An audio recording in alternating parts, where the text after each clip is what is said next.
We're here today to discuss how COP28 is making climate finance available, accessible and affordable so that we can bridge the gaps identified in the global stocktake to meet our goals by 2030. I'm joined by COP28 President Dr. Sultan Al-Jaber and Chair of the IPCC, Jim Ski. Dr. Sultan, can I invite you to take the floor? Thank you very much, Shana, and thank you all for being here and being physically present. I thank those also who are joining us online. I hope that all of you who are here in person have enjoyed and continue to enjoy their engagements and their stay in the United Arab Emirates. And I hope that my team have been engaging and have been supporting you by providing you with all the necessary information or documents and whenever you asked. And I hope that my team is also keeping you updated in a timely fashion with the progress that is being made on the ground. Allow me to use this opportunity to bring everyone up to speed on what has been achieved thus far, and in particular in the past 3.5 days of COP28. And before I begin, let's remember why we're all here. We're all here because we made a very clear call to action, and we've been very upfront about it. And we said clearly and repeatedly that the UAE takes this task with humility, responsibility, and we fully understand the urgency behind this matter. And we're here because we very much believe and respect the science. 43% of global emissions must be reduced by 2030. That is 22 gigatons. We need to reduce global emissions 43%. That is 22 gigatons by 2030. And we need to make that happen to keep 1.5 within reach. And I have been crystal clear on the fact that that is a critical success factor if we want to keep 1.5 within reach. Let me say from the outset that everything this presidency has been working on, continues to work on, is focused on and centered around the science. And I have been crystal clear on that point.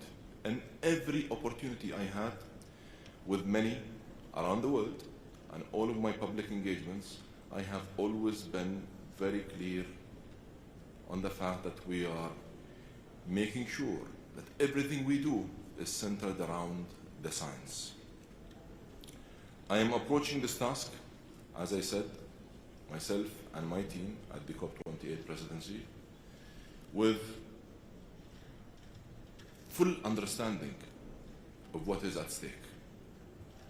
We did not in any way underestimate or undermine the task at hand. We understand fully the urgency, and we understand the responsibility that we have taken on board. In the first 4 days, I believe we have already set a high bar for delivery.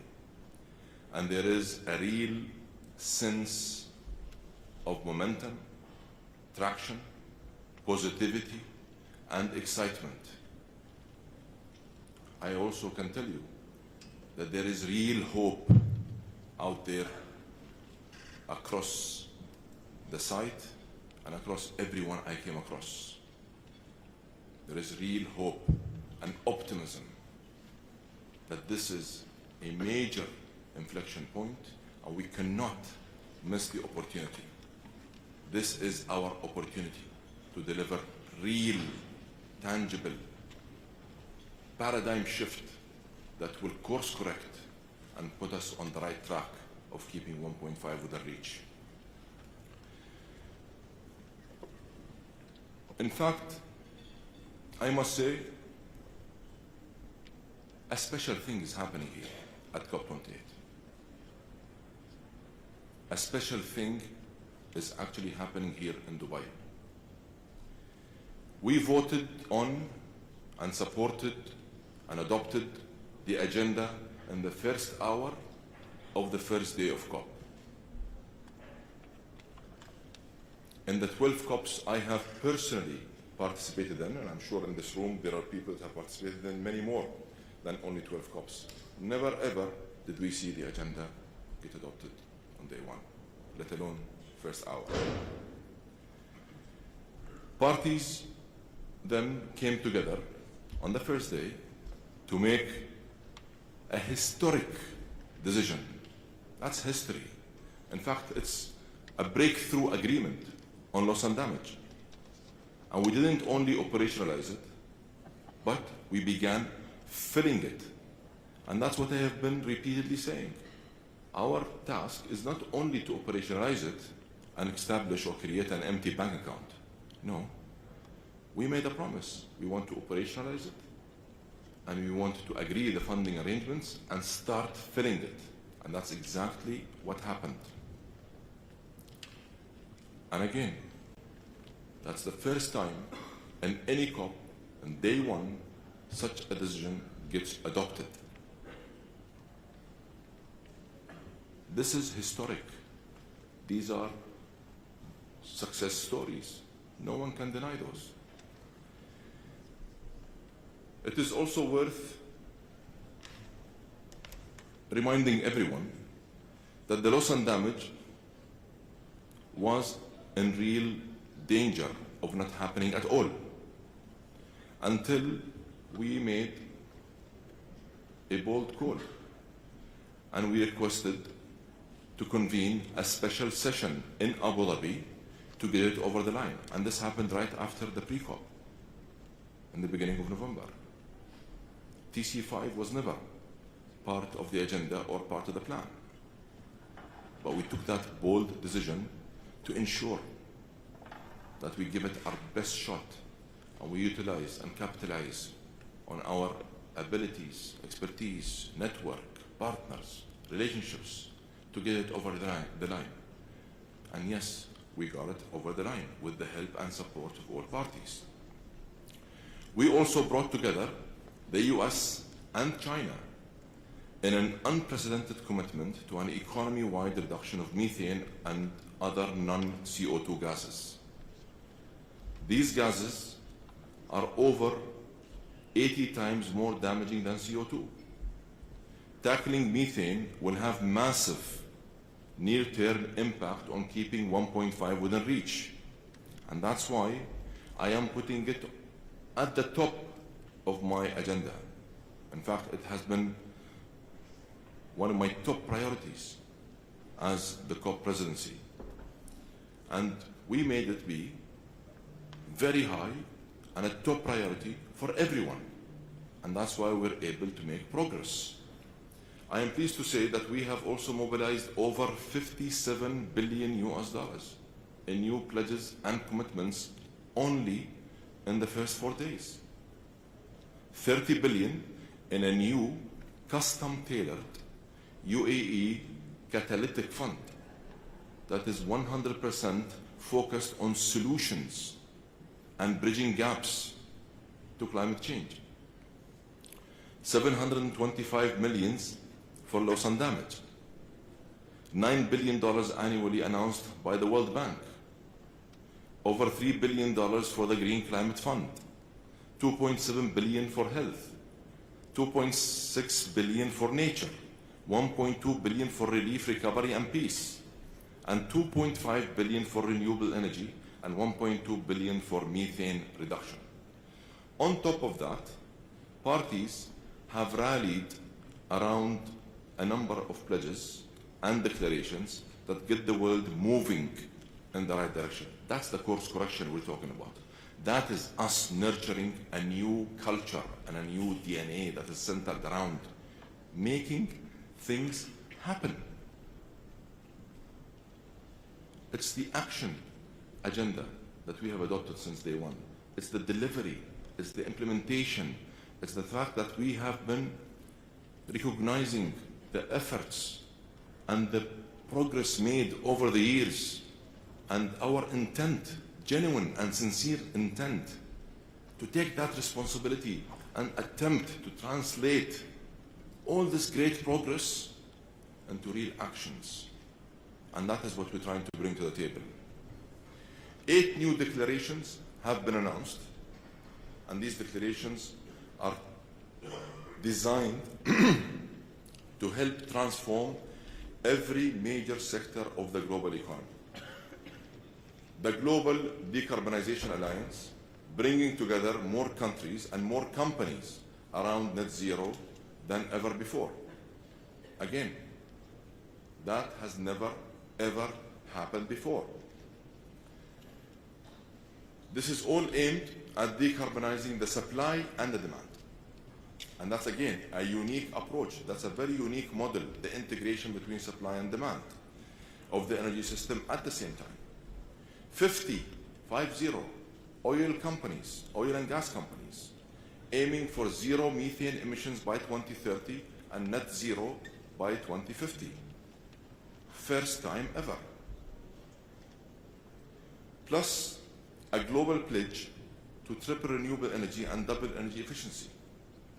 And I am especially proud that we have delivered first ever declarations on health and food systems. These have been 2 massive priorities for our COP presidency agenda. 3 additional declarations will be announced in the next few days, in the coming days, on hydrogen, cooling, and gender. The number of countries supporting these declarations and pledges is in fact growing. I am receiving a lot of great, in fact, overwhelming response, positive response from many around the world that are interested and keen to join hands. And of course, if anything, this simply demonstrates how we are delivering against one of our main pillars, and that is doing everything with full inclusivity. We are not leaving anyone behind, nor are we leaving anyone on the sidelines.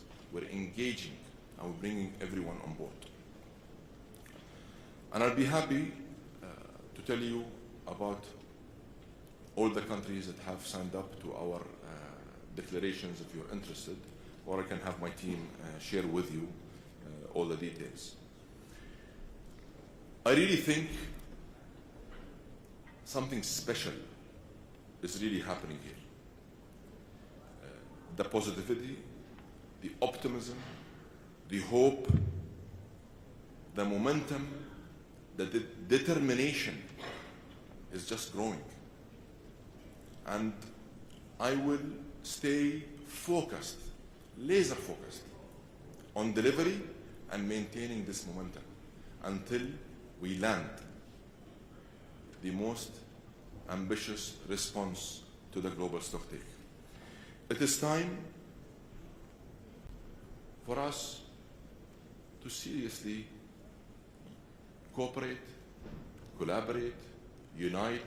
It is solidarity that is needed at this point in time if we're serious about addressing this. It is time that we deliver the highest ambition response to the global stocktake and keep 1.5 within reach. And of course, I am excited.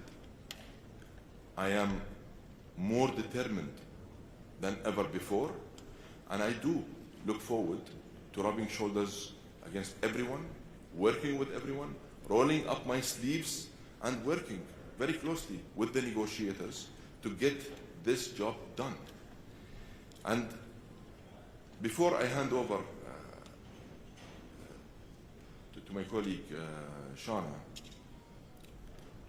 allow me to say how grateful I am and appreciative for the relationship we have been able to establish with the IPCC and with my very dear colleague Jim, who has been very instrumental in helping us develop and shape our vision and our agenda and our strategic imperatives, as well as our detailed strategy and objectives, and the fact that we have always built everything, every step of the way, on the science, on the facts, and on the figures.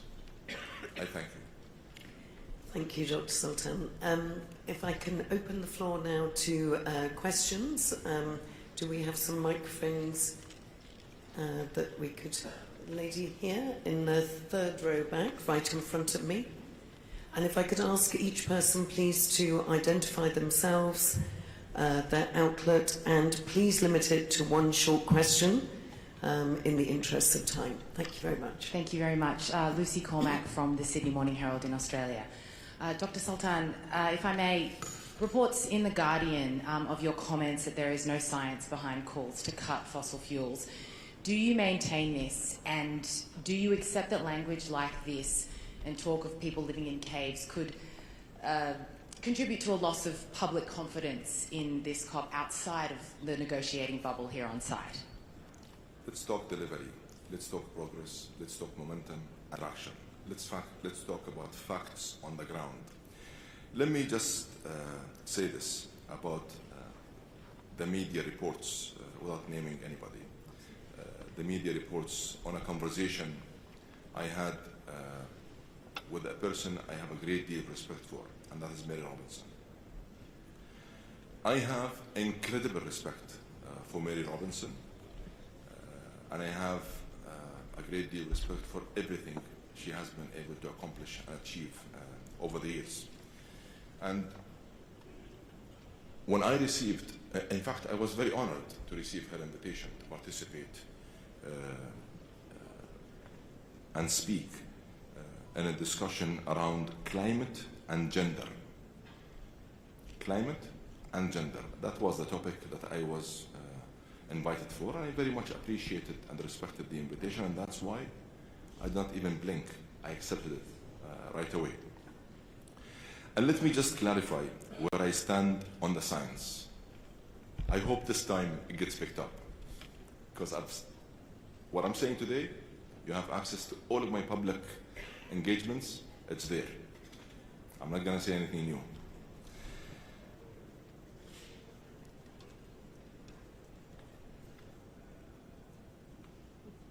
I honestly think that there is some confusion out there, and misrepresentation and misinterpretation. And to address this question right, let me first introduce myself to you. I'm an engineer by background. It's the science and my respect to the science and my passion about the science, and it's about my conviction to the science that have enabled me to progress in my career. I'm an economist by background, and by combining my passion for science and my engineering background and supplementing that with business and economics skills, I was able to progress in my career. So science has been central to my own career progress. And yes, I respect the science in everything I do. And I respect and trust numbers and figures. Science has guided my life. This is a fact. And I have repeatedly said in many occasions and in many different platforms that it is the science that have guided the principles of our strategy as COP28 presidency. And I've been very crystal clear about that, and I hope that this time I am clearer in getting this message across. The science says that we must get to net zero emissions by 2050, And we must reduce emissions by 43% by 2030, and that is to reduce 22 gigatons, the one I just referred to, in order for us to be able to keep 1.5 within reach. And I have been very clear that my job and this mission is to ensure that my North Star continues to be, and that we stay laser focused on our North Star, and that is keeping 1.5 within reach. And that will not change. That will not change. In fact, if anything, you will only see my North Star more shining, because that's how much I care about keeping focus on my North Star. I have said over and over that the phase down and the phase out of fossil fuel is inevitable. In fact, it is essential. And this transition is, in fact, essential. And it needs to be orderly, fair, just, and responsible. And it needs to be well managed. So, allow me to say that I am quite surprised at the constant attempt to undermine this message. I can't not be clear about it. I am quite surprised with the constant and repeated attempts to undermine the work of the COP28 presidency and the attempts to undermine the message that we keep repeating when it comes to how much we respect the science and how we ensure that the science is what dictates our strategy for our strategic imperatives and the objectives we want to deliver at COP28. Let me just add this. I know that there are strong views among some parties about the phase down or phase out of fossil fuels. And allow me to say this again. This is the first presidency ever to actively call on parties to come forward with language on all fossil fuels for the negotiated text. This is the first ever presidency that does that. How come this doesn't get picked up or mentioned? This is a reality. It's a fact. I have said this repeatedly in my public engagements. At the pre-COP, I said very clearly that we, as the COP28 presidency, are extending an open invitation to all parties to come forward with common grounds and consensus when it comes to this language. And yes, I am engaging with all parties. And yes, I am encouraging them to do so. And I said the same many times. And I said it even again in my opening remarks at COP28. But guess what? It was barely picked up. Barely. But one statement taken out of context with misrepresentation and misinterpretation, it gets maximum coverage. Again, I respect facts, I respect numbers, and these are the facts on the ground. Unfortunately. I have called on parties many times to find common ground, build consensus, and come to me with language that will work with all parties. This presidency is committed to delivering the highest ambition GST possible. If anything, I need your help. Please help me get this message across. I am committed and determined to deliver the most ambitious response to the global stocktake. Please, let's give the process the space it needs. And if anything, judge us on what we will deliver at the end of this COP. Thank you. Thank you, Dr. Sultan. As the science was being called into question, though, could I invite the chair of the IPCC, Jim Ski, to come in here? I think it's working. It's working. It's working. Okay, sorry. I'm used to having to press buttons. So just to say, I'm here representing the IPCC, which does have a mandate which is quite distinct from the UN Framework Convention on Climate Change. And just to say, we are concerned with the facts and the figures. We don't carry out our own research. We assess the work that is carried in the scientific community. And when we produce our reports, every line, every word is approved in collaboration with governments and has been endorsed by them. And just a couple of words about what IPCC actually said about fossil fuels, and I will say it very precisely. So, looking at scenarios in which global warming is limited to 1.5 degrees with no or little overshoot, by 2050, fossil fuel use is greatly reduced and unabated coal use is completely phased out. These are the words that we used. I can give you some extra numbers as well for oil, for example.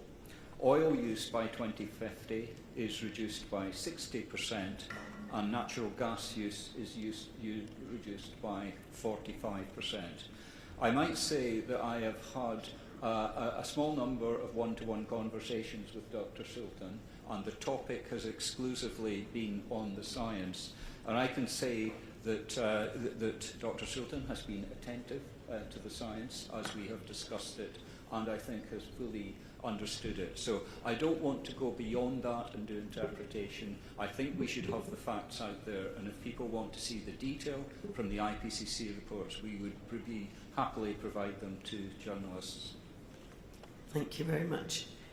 Gentleman here in the front row, if we have the microphone. Seth Borenstein, the Associated Press.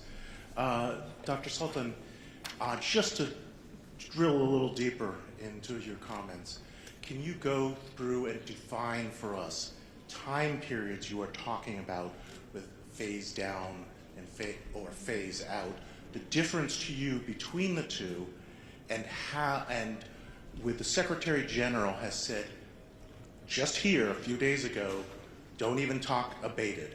Just so, are you willing to throw away language on the desire to stick in the unabated? Can you delve into what it means to you and what are your red lines here as the COP president? As a COP president, I have no red lines. It's the parties that will decide. And it's the parties that I have repeatedly and openly invited and encouraged and motivated to come to me with language. I have done that, and I continue to do that, and I will continue doing that. Now, in regards to the timeline, again, I respect the science. I respect the science, and I respect the IPCC reporting and reports, facts and figures. And you mentioned the SG, and I'm glad you mentioned what he said. He is right. He is right. But guess what? I said it a day before he did, wasn't picked up. Was not picked up, not even mentioned. When I confronted the oil and gas industry, was not picked up, was not even mentioned. When I said, while I am grateful and appreciative for the oil and gas and all heavy emitting industries to take such a bold and a giant step to come around the table and to sign up to these commitments with facts and figures, yet I did say that. I knew and I know that the oil and gas industry and heavy emitting industries can do much more. So are they doing enough? Even though they have responded after tough and hard discussions. They have responded and they've stepped up. Is this enough? The answer is no. So if someone else says it, it gets picked up and it gets maximum coverage. When I am saying it, when I'm confronting and I'm driving, it doesn't even get barely any. let me just be simple. I said the same thing. Same thing. I was identical. Same thing. No pickup whatsoever. The SG gets maximum coverage, and then it gets twisted as if there is any kind of conflicting messages. I'm telling you, we are not. Why? Because it's the science that is driving the principles of this COP. I made it very clear in my COP, in my speech, that the COP28's presidency's energy package is only the beginning. I did say it's a giant step. I did say it's a big step in the right direction, but I did mention it and I repeatedly said it, it is not enough.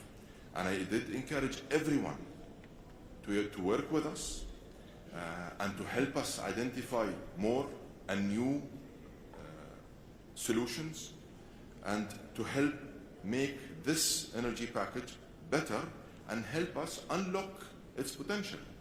Because I do believe in inclusivity, and I do believe that if we were to bring everyone on board, we will be able to address this challenge head on by capitalizing on the science and by capitalizing on their capabilities, engineering capability, their science capability, their access, their technology, their financial capability, their reach, their ability to manage complex projects.